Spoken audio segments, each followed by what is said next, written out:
Assalamualaikum warahmatullahi wabarakatuh. Kembali lagi bersama saya Ahmad Wadi Muhazir, tuan rumah dari podcast Emil Abeng Center. Pada kesempatan kali ini saya akan menginterview anak dari Bapak Emil Abeng. Ini dia Kak Nabila. Oke, halo semuanya, kenalin nama aku Nabila Abeng. Aku putri pertama dari Bapak Emil Abeng.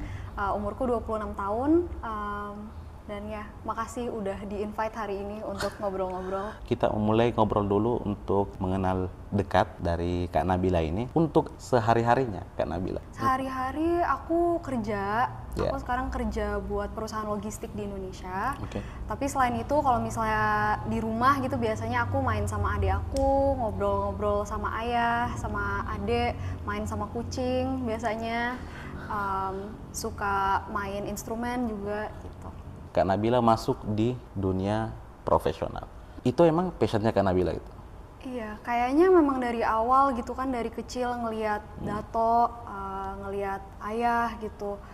Mereka memang masuk bidang situ. Dari kecil juga sering ngobrol-ngobrol gitu tentang dunia kerja. Jadi emang passionnya jadi ke situ juga sih. Oh, panggilnya Dato? Panggilnya Dato. Oh ya, kalau Pak Tandri ya panggilnya Dato. Oke.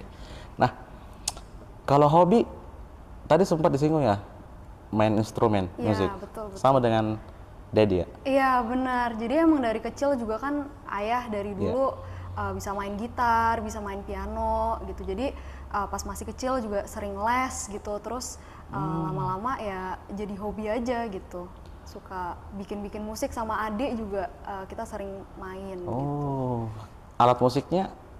Alat musik so far gitar, piano. Terus kalau musisi yang Kak Nabila suka dengar lagunya itu apa? Wah, sekarang aku sebenarnya dengerin banyak banget genre-genre gitu. Jadi dari K-pop pun aku dengerin, K-pop, pop music, R&B, hip hop. Sekarang aku lagi suka banget New Jeans. Kalau misalnya Mas Wadi tahu. Sesuai mood ya. Jadi berdasarkan mood juga. Benar. Nah, kalau perjalanannya Kak Nabila itu pendidikannya gimana? Kalau misalnya aku dari SD sampai SMA gitu, aku di Jakarta. Di Jakarta? Di sekolah internasional gitu. Nah, setelah itu pas kuliah, mengikuti jejak ayah dan Dato waktu itu karena mereka ke Amerika juga. Jadi aku pergi ke Boston University gitu. Di situ ambil jurusan? Di situ aku ambil jurusan bisnis dengan konsentrasi di operations management dan finance. Karena aku dengar-dengar Kak Nabila ini kerja di perusahaan logistik salah satu e-commerce ya gitu. Betul ya.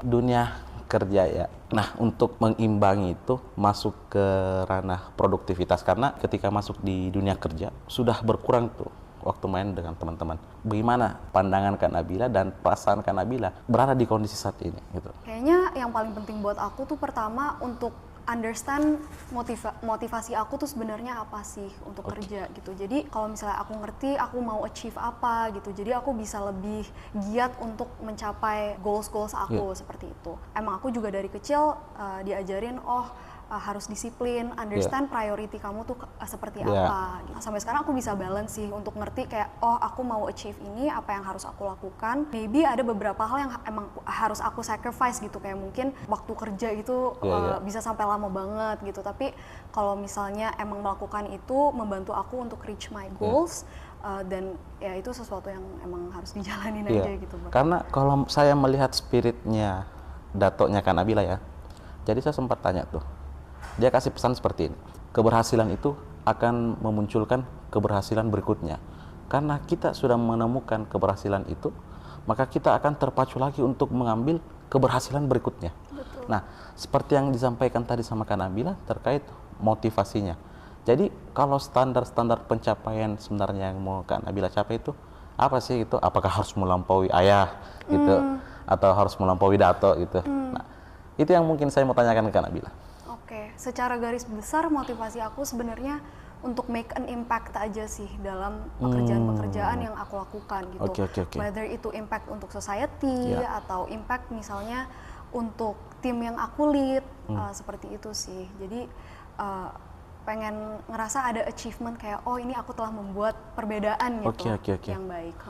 Sekarang Bapak kan maju nih, Betul. caleg di DPR RI, Dapil Sulsel 1, Makassar, Goa, Takalar, Jeneponto, Bantaeng, dan Selayar. Betul. Kak Nabila pernah ke Makassar nggak sih? Pernah dong. Pernah? Pernah ke Makassar. Kapan terakhir ke Beberapa Makassar? kali. Terakhir 2018. Udah lumayan lama sih.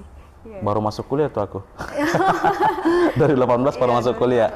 Itu terakhir ke Makassar. Ke Makassar. Ngapain ke Makassar tuh? 2018. Waktu itu mau ketemu keluarga. Jadi sebenarnya tujuannya waktu itu mau ketemu keluarga di Selayar. Jadi sebelum kita ke Selayar sempat datengin Makassar juga. Oh, pernah ke Selayar juga? Ke Selayar juga pernah. Udah berapa kali ke Selayar?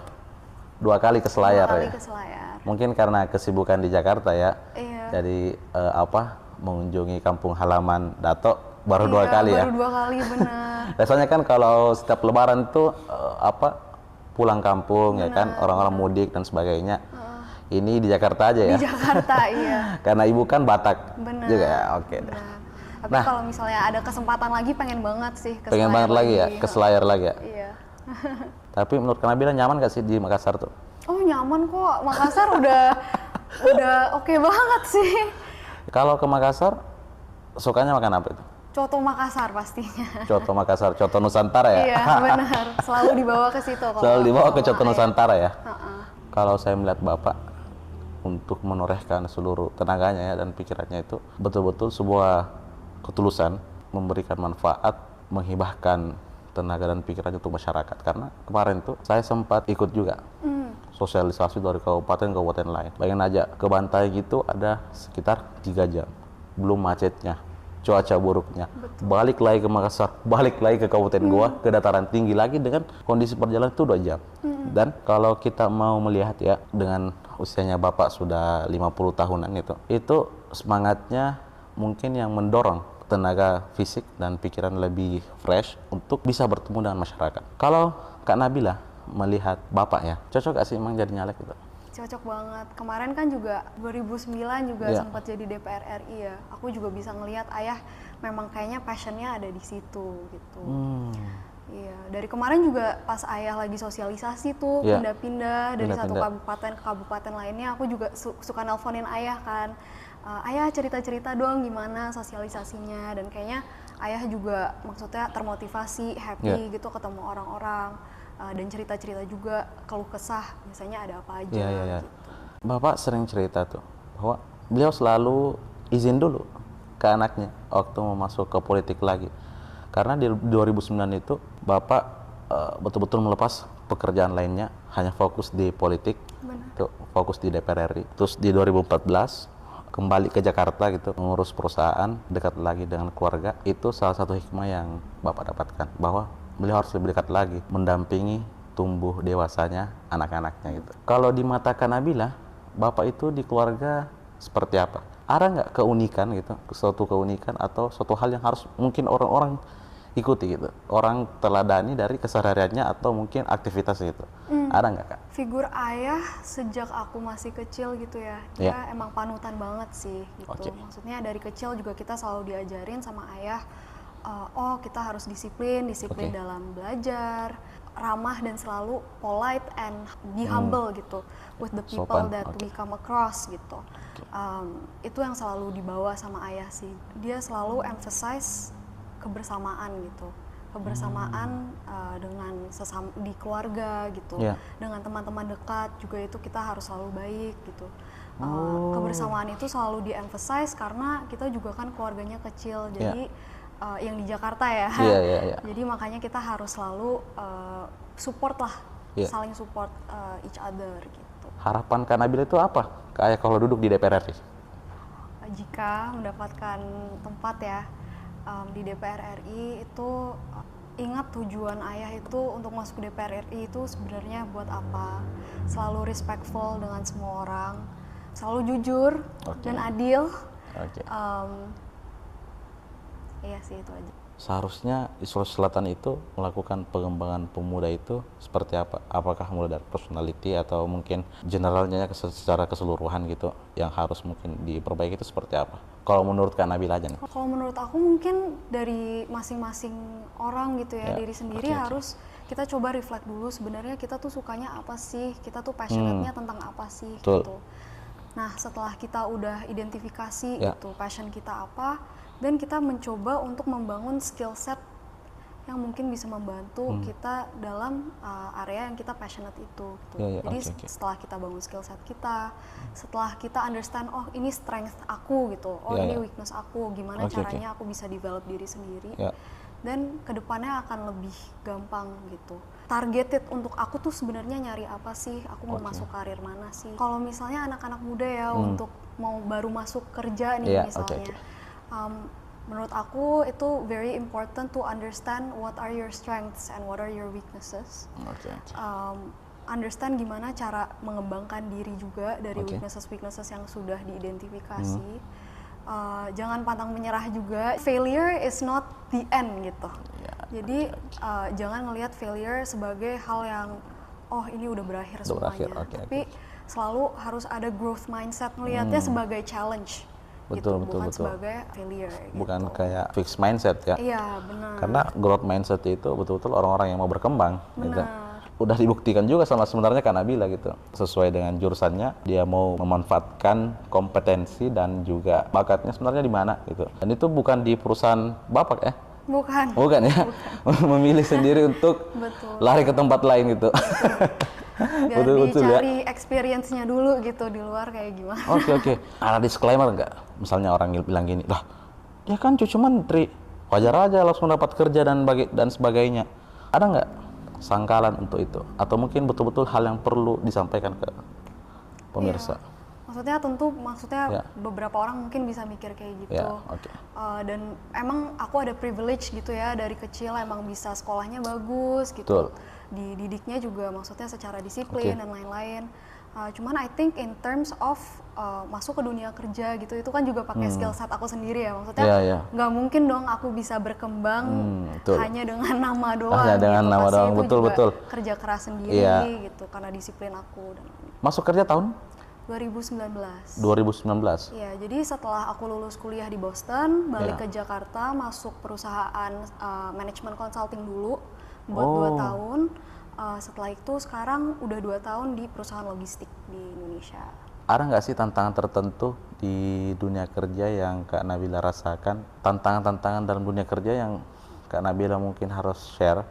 Itu apaan sih sebenarnya? Awal-awalnya pas baru masuk kerja tuh ngerasanya overwhelming banget. Kayaknya tuh banyak banget yang harus dipelajarin gitu. Masih ngerasa aku belum cukup gitu untuk bisa ngelakuin hal-hal ini.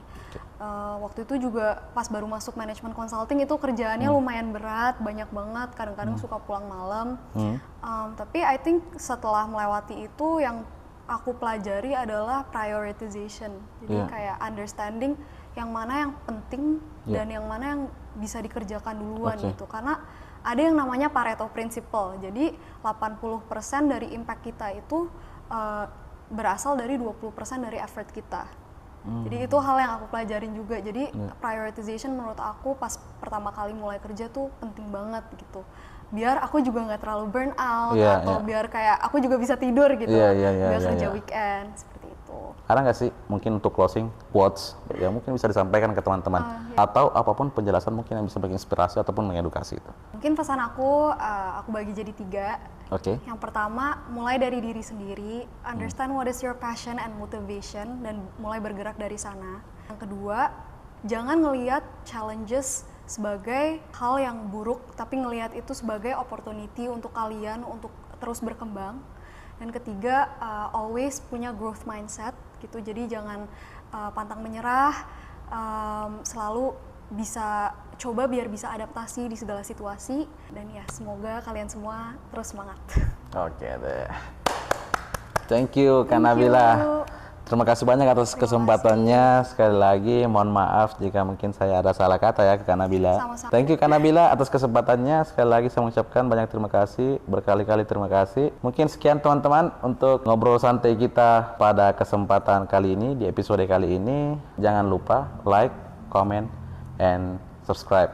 Sekian dan terima kasih. Wassalamualaikum warahmatullahi wabarakatuh. Sampai ketemu di kesempatan berikutnya. Oke.